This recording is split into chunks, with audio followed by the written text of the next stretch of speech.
ഞാൻ Shamkumar. This is my story. I'm the world's first youngest amputee skydiver and paragliding pilot.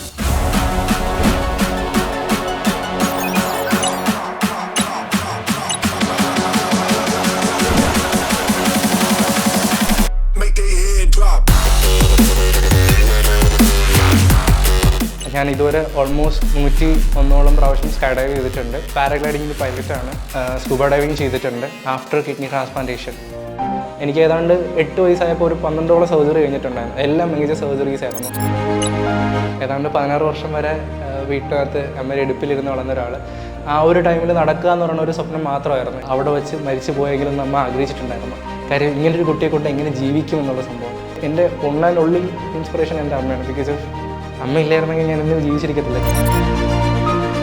കയ്യിൽ സീറോയാ balance medicine കൂടെ വാങ്ങിച്ചു കഴിഞ്ഞപ്പോൾ. ഞാൻ വീഡിയോ എടുക്കുന്നത് തന്നെയാണ് എൻ്റെ റവന്യൂ. വീഡിയോ എടുക്കും, എഡിറ്റ് ചെയ്യും. എൻ്റെ ലൈഫിൽ ഓരോ ഘട്ടത്തിലും ഓരോ ചലഞ്ചസ് ആയിരുന്നു. എനിക്ക് ഓടാൻ കഴിവില്ലായിരുന്നു, പ്രോപ്പറായിട്ട് നടക്കാനുള്ള കഴിവില്ലായിരുന്നു. പക്ഷേ ഇന്ന് ബാക്കിയുള്ളവരാരെക്കാളും എനിക്ക് പറക്കാനുള്ള കഴിവുണ്ട്.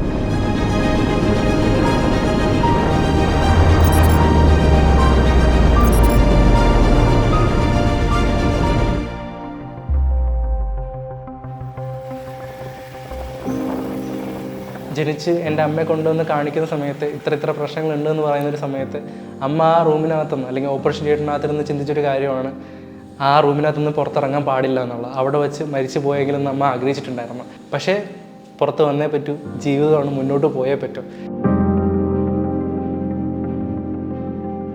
എൻ്റെ 19 ദിവസത്തിലാണ് എൻ്റെ ആദ്യത്തെ സർജറി സ്റ്റാർട്ട് ചെയ്യുന്നത്. എനിക്ക് 3 കിഡ്നി ഉണ്ടായിരുന്നു.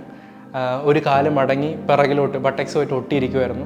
സ്പൈനലൊരു സ്പൈന ബൈഫിഡ എന്ന് പറഞ്ഞൊരു കണ്ടീഷൻ, അതിൻ്റെ വോസൻ കണ്ടീഷനായിട്ടുള്ള ലിംഫോമൈലോ മൈനജസൈലോ എന്ന് പറഞ്ഞൊരു കണ്ടീഷൻ ഉണ്ടായിരുന്നു. യൂറിൻ പുറത്തേക്ക് പോകാനുള്ള ബുദ്ധിമുട്ടുണ്ടായിരുന്നു. പിന്നെ ഒരു ടെസ്റ്റസ് ഉള്ളിലേക്കായിരുന്നു, ബോഡിക്ക് ഉള്ളിലേക്കായിരുന്നു ഇരുന്നത്. അത് ഓൾമോസ്റ്റ് 16 വർഷത്തിന് ശേഷം ഒരു സർജറിക്ക് ഇടയിൽ കണ്ടെത്തി അത് റിമൂവ് ചെയ്യേണ്ടി വന്നിട്ടുണ്ടായിരുന്നു.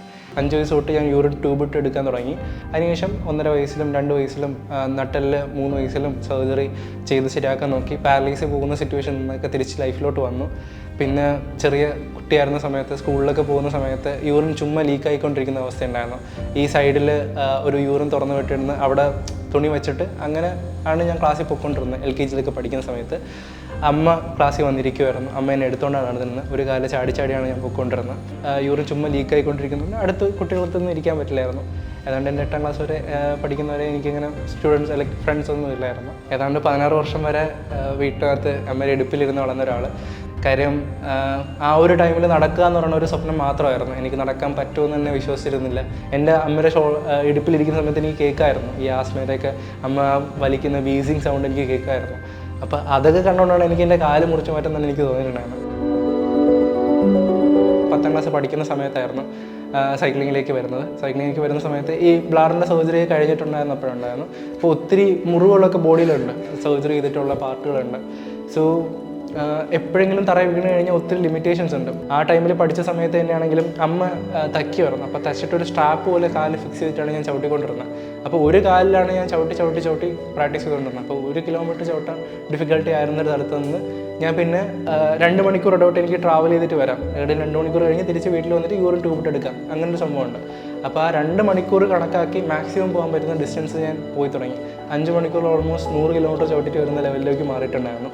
ആ ഒരു ടൈമിലാണ് ഒരു ഓപ്പർച്യൂണിറ്റി കിട്ടുന്നത്. എനിക്ക് ആലപ്പാട് ആലപ്പുഴ വരെ സൈക്കിൾ ഓട്ടാൻ പറ്റുന്നൊരു ഓപ്പർച്യൂണിറ്റി കിട്ടുന്നത്. അങ്ങനെ ഒരു വലിയ ട്രിപ്പ്, അതൊരു 250 കിലോമീറ്റർ സൈക്കിൾ ഓട്ടുക എന്ന് പറയുന്ന സംഭവത്തിലോട്ടൊക്കെ വിടുക എന്ന് പറയുന്നത് അപ്പോൾ അമ്മയ്ക്ക് ഭയങ്കര ചലഞ്ചിങ് ആയിരുന്നു. അങ്ങനെ സൈക്കിൾ റൈഡ് സ്റ്റാർട്ടാക്കി. അപ്പം യൂറിൻ ബാഗ് ഇങ്ങനെ കാലിനകത്ത് വെച്ചിട്ടുണ്ടായിരുന്നു. ഏതാണ്ട് 11 കിലോമീറ്റർ ആയപ്പോഴത്തേക്കും ഈ ഉള്ളിൽ കിടന്ന ബ്ലാഡർ ട്യൂബ് കിടന്ന് വരാൻ തുടങ്ങി. അങ്ങനെ അതിൽ നിന്ന് ബ്ലീഡിങ്, അത് ആൾറെഡി ബ്ലാഡർ ഓഗ്മെൻറ്റേഷൻ ചെയ്തേക്കുന്നതാണ്. അത് ബ്ലാഡറിൽ കുടലിൻ്റെ ഒരു പാർട്ട് വെച്ച് തച്ച് വെച്ചേക്കുകയാണ്. അപ്പോൾ എന്തെങ്കിലും ഒരു വൂണ്ടോ പ്രശ്നങ്ങൾ ഉണ്ടായിക്കഴിഞ്ഞാൽ അത് ബ്ലാസ്റ്റ് ആയി കഴിഞ്ഞാൽ അത് ഭയങ്കര പ്രശ്നമാണ്. 120-125 കിലോമീറ്ററോളം എത്തിയ സമയത്ത് ഒരു സൈഡിൽ ബട്ടക്സ് ഇല്ല, കാലൊട്ടിയിരുന്ന കാരണം അത് റിമൂവ് ചെയ്ത് കാരണം ഒരു ബട്ടക്സ് ഇല്ല. സോ ആ ഒരു പാർട്ടിൻ്റെ ഏരിയ മൊത്തം കീറിപ്പോയിട്ടുണ്ടായിരുന്നു. കാലിനകത്ത് ഒരൊറ്റ തൊലിയില്ലായിരുന്നു. ബിക്കോസ് ഓഫ് അകത്ത് ഫ്രിക്ഷൻ ഉണ്ടായിട്ട് കാലിൻ്റെ തൊലിയെല്ലാം പോയിട്ടുണ്ടായിരുന്നു. അതിനുശേഷം തിരിച്ച് ഞാൻ ചവിട്ടാൻ തീരുമാനിച്ചു. റിക്കവറി ആയി വന്നതിന് ശേഷമാണ് ഞാൻ അമ്മ അടുത്ത് പറയുന്നത് ഇങ്ങനെ പ്രശ്നങ്ങളുണ്ടായി എന്നൊക്കെ. പക്ഷേ അമ്മ കുറച്ചുകൂടെ മൂവ് ഓൺ ആയിട്ടുണ്ടായിരുന്നു. ഞാൻ അത് ഒരു പ്രാവശ്യം സെറ്റ് ചെയ്ത സമയത്ത് അമ്മ കുറച്ചുകൂടെ എൻ്റെ മോനെ കൊണ്ട് പറ്റും എന്നൊരു വിശ്വാസമൊക്കെ അമ്മയ്ക്ക് തുടങ്ങി. അതിനുശേഷമാണ് പിന്നെ എഗെയിൻ കിഡ്നി പെട്ടെന്ന് ഫെയിലിയർ ആവുന്നത്.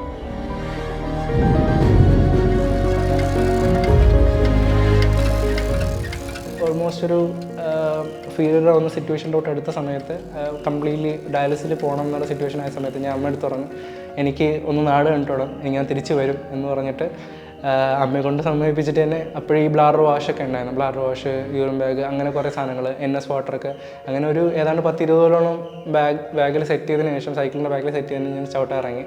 അങ്ങനെ ഏതാണ്ട് കണ്ണൂർ വരെ എത്തിയ സമയത്ത് അവിടെ വെച്ച് ഹെൽത്ത് ഇഷ്യൂസ് ഭയങ്കര വീക്കാവുകയും, അതായത് കിഡ്നീൻ്റെ കംപ്ലീറ്റ് ഫെയിലുകളിലോട്ട് പോവുകയും നേരെ ഡയാലിസിനുള്ള സിറ്റുവേഷനിലോട്ട് പോയൊക്കെ സിറ്റുവേഷനിൽ ബോധം പൊയ്ക്കൊണ്ടിരുന്ന സമയത്ത് എന്നെ ഒന്ന് പോലീസുകാരൊക്കെ എടുത്തുകൊണ്ട് വന്ന് ആശുപത്രിയിട്ട് അവിടെ നിന്ന് പിന്നെ നേരെ നാട്ടിലോട്ട് വന്ന് നേരെ ഡയാലിസിസ് റൂമിൽ കയറ്റി ഡയാലിസിസ് സ്റ്റാർട്ട് ചെയ്തു.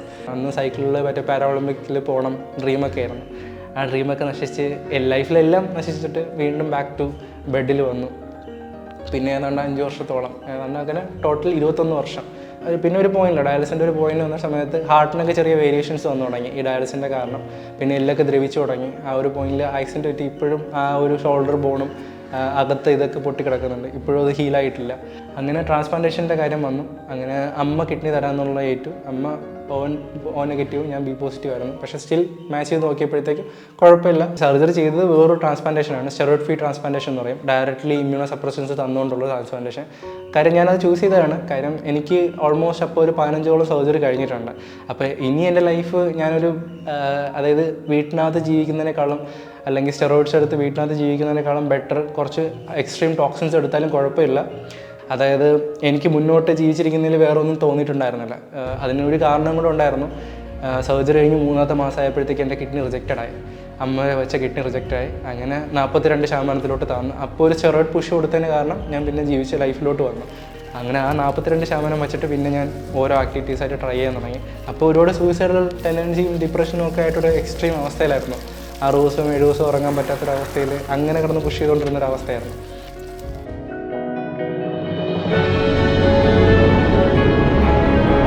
സ്കൈഡൈവിനെ പറ്റി ഒരു ഇത് കിട്ടുന്ന ഒരു അറ്റാക്ക് കൊണ്ടായിരുന്നു ഞാൻ അനിമയിൽ നിന്നൊരു ഒരു കാര്യം ഇൻസ്പയർഡ് ആവുന്ന.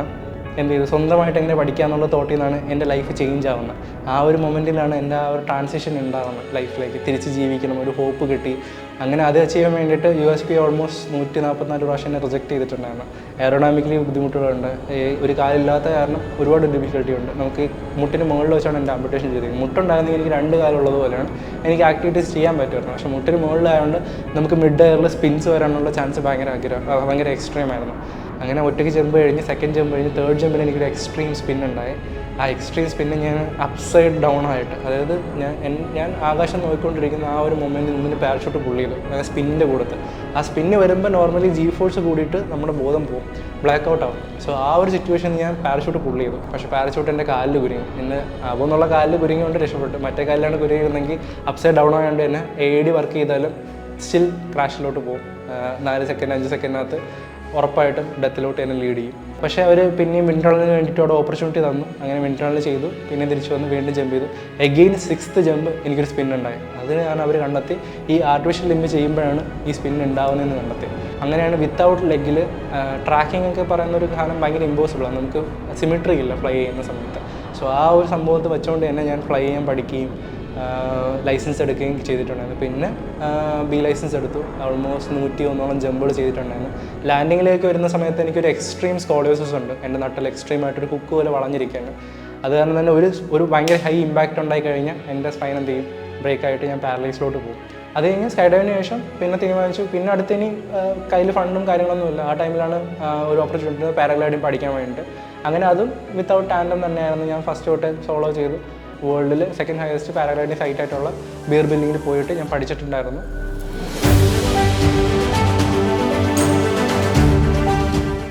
പിന്നെ ഒരു കാല് ബിൽഡ് ചെയ്യണമെന്നുണ്ടായിരുന്നു. ബിക്കോസ് എനിക്ക് ബൈക്ക് കാര്യങ്ങളൊക്കെ പഠിക്കണമെന്ന് എനിക്ക് ആഗ്രഹം ഉണ്ടായിരുന്നു. പിന്നെ അപ്പോഴൊരു വലിയൊരു മോട്ടീവായിട്ട് വന്നൊരു കാര്യം ഒരു ടോം ക്രൂസിൻ്റെ ഒരു ജമ്പായിരുന്നു. ഈ ക്ലിഫിൻ്റെ മുകളിൽ പോയിട്ട് നോർവേയിൽ വെച്ചിട്ട് ആ ജമ്പ് ചെയ്യുന്നൊരു സംഭവം. അപ്പോൾ അതെന്നെ ഒത്തിരി ഇൻസ്പയർ ചെയ്തിട്ടുണ്ടായിരുന്നു. അത് എപ്പോഴെങ്കിലും ചെയ്യണമെന്ന് ആഗ്രഹം ഉണ്ടായിരുന്നു. ബിക്കോസ് ഞാൻ ലൈസൻസ്ഡ് ആണ് സ്കൈ ഡൈവ് ചെയ്യാനായിട്ട് സേഫ്ലി. ഞാൻ വീഡിയോഗ്രാഫി, വീഡിയോ എഡിറ്റിംഗ് ഒക്കെ ചെയ്തിട്ടാണ് ഞാൻ ബേസിക് ആയിട്ടുള്ള എൻ്റെ കാര്യങ്ങൾ കൊണ്ടുവന്നത്. ഏതാണ്ട് 35,000 രൂപയോളം മെഡിസിൻസും ഈ പറഞ്ഞ ടെസ്റ്റുകൾ കാര്യങ്ങളൊക്കെ മന്ത്ലി ചെയ്യണം. അത്യാവശ്യം എഫേർട്ട്ലെസ് ആയിട്ട് നടക്കാനായിട്ട് ബയോണിക് ലിംബ് വേണമെങ്കിൽ തന്നെ നിയർലി ഒരു 55 lakhs എനിക്ക് സ്പെൻഡ് ആവും. പിന്നെ ഇനി എനിക്ക് സ്കൈ ഡൈവിംഗ് ട്രെയിനിങ് ഒരു മന്തിൽ എനിക്ക് 3 ലക്ഷത്തോളം രൂപ എനിക്ക് ട്രെയിനിങ്ങിന് വേണം. അതായത് ഒരു മാസം 3 ലക്ഷം രൂപ വെച്ച് ഒരു 3 വർഷത്തോളം ട്രെയിനിങ് ചെയ്താൽ മാത്രമേ എനിക്ക് വിങ് സ്യൂട്ട് ആ ഒരു ലെവലിൽ എനിക്ക് പോയി ചെയ്യാൻ പറ്റുള്ളൂ. പിന്നെ ഞാൻ തന്നെ CNC ചെയ്തും ഞാൻ തന്നെ ഡിസൈൻ ചെയ്ത് ഓരോ സാധനങ്ങൾ വെച്ചിട്ടാണ് ഞാൻ തൽക്കാലം ഒരു തട്ടിക്കൂട്ടി ഒരു കാലം ഉണ്ടാക്കിയിട്ട് നടക്കുന്നത്. പക്ഷേ അത് കാരണം എൻ്റെ സ്പൈനൽ കോളേഴ്സ് എക്സ്ട്രീം ആയി ഭയങ്കരമായിട്ട് കൂടി.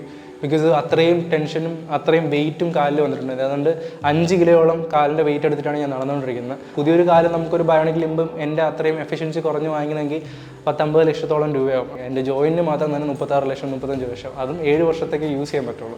അപ്പം എനിക്ക് ചെയ്യാൻ പറ്റുന്ന ആക്ടിവിറ്റീസ് ചെയ്യണമെങ്കിൽ അതുപോലുള്ള ആളുകൾ വേണം. പക്ഷേ സ്റ്റിൽ ആ കാലം ഇല്ലാഞ്ഞിട്ടും ഞാൻ ഈ കാലം വെച്ചിട്ട് എന്നെ കംപ്ലീറ്റ്ലി സാക്രിഫൈസ് ചെയ്തുകൊണ്ടാണ് ഞാൻ ഓരോ ആക്ടിവിറ്റീസും ചെയ്തുകൊണ്ടിരിക്കുന്നത്.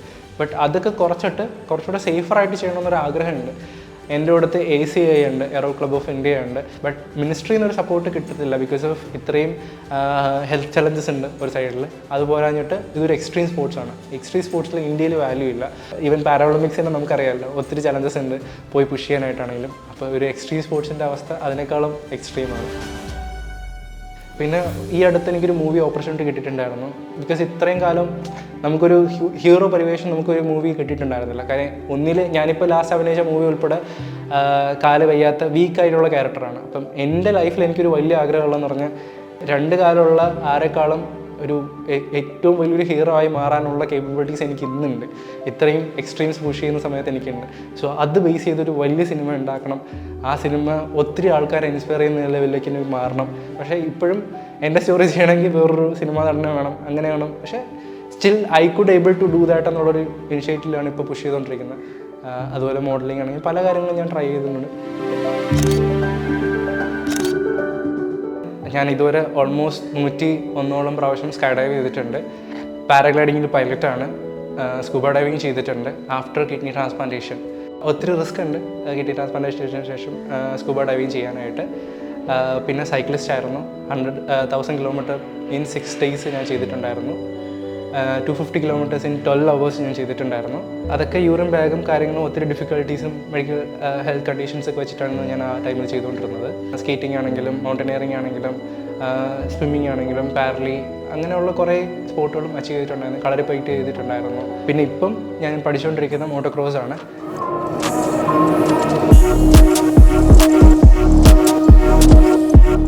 എൻ്റെ ലൈഫിൽ ഞാൻ ഏറ്റവും കൂടുതൽ ഡിപ്രസീവ് ആയി പോയതും അല്ലെങ്കിൽ ലൈഫിൽ മൊത്തം ഞാൻ ഷട്ട് ഡൗൺ ആയി പോയത് പോലത്തെ ഒരു സിറ്റുവേഷൻ ഉണ്ടായത് എൻ്റെ കോളേജ് ടൈമിലായിരുന്നു. എനിക്കിഷ്ടമുണ്ടായിരുന്ന ഒരു കുട്ടിയോട് ഞാൻ പോയി ഇഷ്ടമെന്ന് പറഞ്ഞ സമയത്ത് ആ കുട്ടി റിജക്റ്റ് ചെയ്തിട്ടുണ്ടായിരുന്നു. ബിക്കോസ് ഓഫ് എൻ്റെ ഒരു ടെസ്റ്റസ് റിമൂവ് ചെയ്തിട്ടുണ്ടായിരുന്നു. അപ്പോൾ ഒരു കഴിവില്ലാത്തവനെ അക്സെപ്റ്റ് ചെയ്യാനായിട്ട് അത് പറഞ്ഞ രീതി കുറച്ച് ബുദ്ധിമുട്ടായിരുന്നു. പിന്നെ അതെൻ്റെ ഹോൾ ലൈഫിനെ കുറച്ച് നാളത്തേക്ക് ബാധിച്ചിട്ടുണ്ടായിരുന്നു. അതിൽ നിന്നൊക്കെ ഒരു ട്രോമാറ്റിക് ഒരു അവസ്ഥയിലോട്ട് പോയിട്ടുണ്ടായിരുന്നു. സ്റ്റിൽ നമ്മുടെ സമൂഹം കുറച്ചുകൂടെ നന്നായിരുന്നെങ്കിൽ, ആക്സെപ്റ്റൻസ് ഉള്ളൊരു സമൂഹമായിരുന്നെങ്കിൽ എന്നെപ്പോലെ ആൾക്കാർക്ക് പിന്നെയും ഓപ്പർച്യൂണിറ്റീസും ലൈഫും ഒക്കെ കിട്ടുമായിരുന്നു. അമ്മ കരയും, പക്ഷേ അമ്മ അതിനപ്പുറത്ത് ഇന്ന് ആരുടെ മുന്നിൽ പോയിട്ടും ഇപ്പോൾ എൻ്റെ വീക്കിലേക്ക് മാഗസീനിൻ്റെ ഫ്രണ്ട് കവറിൽ എന്നെ പറ്റി വന്നിട്ടുണ്ട്, എന്താ വീക്ക് മാഗസീനിൻ്റെ. അപ്പോൾ അതൊക്കെ കൊണ്ടുപോയി നാട്ടിലുള്ള എല്ലായിടത്തും കൊണ്ട് കാണിക്കാനും ഒക്കെ അമ്മ അത്രയും പ്രൗഡായിട്ട് ഇപ്പം മാറിയിട്ടുണ്ട്. അല്ലെങ്കിൽ ഇനിയും അമ്മയെ പ്രൗഡാക്കണം, ഇത്രയും പോരാ, ഇനിയും പ്രൗഡാക്കണമെന്നാണ് ഞാൻ ചിന്തിച്ചുകൊണ്ടിരിക്കുന്നത്. പക്ഷേ എനിക്കിപ്പോഴും ഒന്നും തോന്നിയിട്ടില്ല ഇതുവരെ ഞാൻ പ്രൗഡാക്കിയിട്ടുണ്ട്. പക്ഷെ അമ്മ പറയാറുണ്ട്, ഞാൻ ഉള്ളതുകൊണ്ടാണ് അമ്മ ഇപ്പോൾ ജീവിച്ചിരിക്കുന്നത് ഒക്കെ ഉള്ള ഒരുപാട് കാര്യങ്ങൾ ഇമോഷണലി ആണെങ്കിലും അമ്മ പറയാറുണ്ട്. എൻ്റെ ലൈഫിൽ ഓരോ ഘട്ടത്തിലും ഓരോ ചലഞ്ചസ് ആയിരുന്നു. എനിക്ക് പണ്ട് സ്കൂളിൽ പഠിക്കുന്ന സമയത്ത് ഈ ഓട്ട മത്സരത്തിന് എനിക്ക് പങ്കെടുക്കാൻ പറ്റില്ല. അപ്പം എനിക്ക് ഓടാൻ കഴിവില്ലായിരുന്നു, പ്രോപ്പറായിട്ട് നടക്കാനുള്ള കഴിവില്ലായിരുന്നു. പക്ഷേ ഇന്ന് ബാക്കിയുള്ളവർ ആരെക്കാളും എനിക്ക് പറക്കാനുള്ള കഴിവുണ്ട്. ഇനിയും 5 years 4 years ജീവിച്ചിരിക്കാനുള്ള പോസിബിലിറ്റീസിലാണെങ്കിലും ആ പോസിബിലിറ്റി നിന്നുകൊണ്ട് എൻ്റെ ലൈഫ് എത്രത്തോളം യൂസ്ഫുള്ളാക്കി മറ്റൊരാൾക്ക് ബെനിഫിഷ്യലാക്കുന്ന രീതിയിലേക്ക് മാറ്റാമെന്നുള്ളൊരു ഒരു ഹൈ മിഷനായിട്ടാണ് ഞാൻ മുന്നോട്ട് ജീവിക്കുന്നത്. അതിന് വേണ്ടിയിട്ട് എൻ്റെ ലിമിറ്റ്സ് എന്ത് തന്നെയാണെങ്കിലും ഞാനത് പുഷ് ചെയ്യാൻ തന്നെയാണ്. അതിന് എന്ത് വലിയ മെഡിസിൻസ് ഉണ്ടെങ്കിലും എത്ര വലിയ പെയിൻ ഉണ്ടെങ്കിലും I could able to find newer possibilities. ഈ വേൾഡിൽ തന്നെ ഒരു മാർക്ക് ക്രിയേറ്റ് ചെയ്യണമെന്ന് എനിക്ക് ആഗ്രഹമുണ്ട് ഞാൻ പോകുന്നതിന് മുന്നേ. സോ അതെൻ്റെ ഒരു വലിയ ഡ്രീമാണ്. അതുപോലെ ഒത്തിരി എന്നെപ്പോലെ ഡ്രീമായിട്ട് ആഗ്രഹിക്കുന്ന ആൾക്കാർക്കും ഒത്തിരി ഓപ്പർച്യൂണിറ്റീസ് എനിക്ക് വഴി വെട്ടി കൊടുക്കാൻ പറ്റും. ആ ഓപ്പർച്യൂണിറ്റീസ് എല്ലാവർക്കും യൂസ്ഫുൾ ആക്കി എടുക്കാൻ പറ്റും.